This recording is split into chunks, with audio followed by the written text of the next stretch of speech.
আসসালামু আলাইকুম, সবাই কেমন আছেন? আশা করি সবাই ভালো আছেন। তো আমিও অনেক অনেক ভালো আছি। আজকে নিয়ে চলে আসলাম একটা অন্যরকম ভিডিও। এই যে আমার সামনে যে যন্ত্রটা দেখতেছেন, অর্থাৎ গাড়ি মতন, এটা মূলত রাস্তার জন্য পিচ তৈরি করা হয়। যেসব পিচ তৈরি করা হয় সেটা এই গাড়ি দিয়েই তৈরি করা হয়। এই ভিডিওটা দেখলে আপনিও বুঝে যাবেন যে রাস্তার জন্য পিচ কিভাবে প্রস্তুত করে এবং আমাদের চলাফেরার রাস্তা সৌন্দর্য করে। তো আপনারা দেখতেই পাচ্ছেন এই যে যে বেল্টের সাহায্যে যেই জায়গাটা উঠতেছে, এটাতে মূলত পাথর দেওয়া হচ্ছে আর এটা চেনের মাধ্যমে ওই মেশিনের ভিতরে যে পড়তেছে। আপনারা একটু লক্ষ্য করলে বুঝতে পারবেন এখানে দুই তিনজন শ্রমিকরা মিলে এই চেনের ভিতরে এইগুলো দিচ্ছে। দেওয়ার পরে এটা আস্তে আস্তে ওই মেশিনের ভিতরে পড়তেছে। এখন চলে আসলাম মেশিনটার সামনের দিকে আসতেই দেখি এর মেশিনের ভিতরে গনগনে আগুন।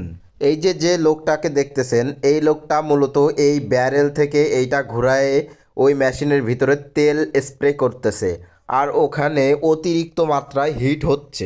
দেখুন এই মেশিনটার ভিতরে কি আগুন! আমি এর পাশে তো থাকতেই পারতেছিলাম না। আর এর ভিতর দিয়ে ওই গরম পাথরগুলো এই জায়গাটায় বের হচ্ছিল। আমি এই মেশিনটার উপরে ওঠার পর আমি এখানে দাঁড়াতেই পারতেছিলাম না, কিন্তু এই ভাইয়েরা দেখুন এখানে দাঁড়িয়ে দাঁড়িয়ে এনাদের কাজটা করে যাচ্ছিল।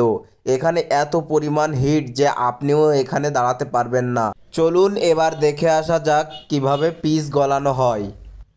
এই যে আপনারা এখন যে ব্যারেলগুলো দেখতে পারছেন, এইগুলোতেই মূলত পিচ গলানো হয়।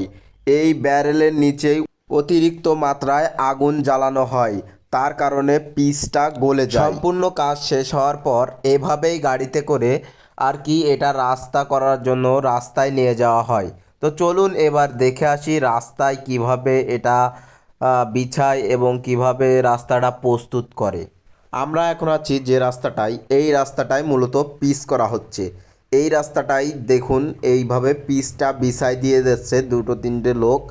আর এই রোলার মেশিনটা এই রাস্তাটার উপর দিয়ে যাওয়ার কারণে রাস্তাটা পুরো সমান হয়ে যাচ্ছে। তো বন্ধুরা, আজকের ভিডিওটা এই পর্যন্তই।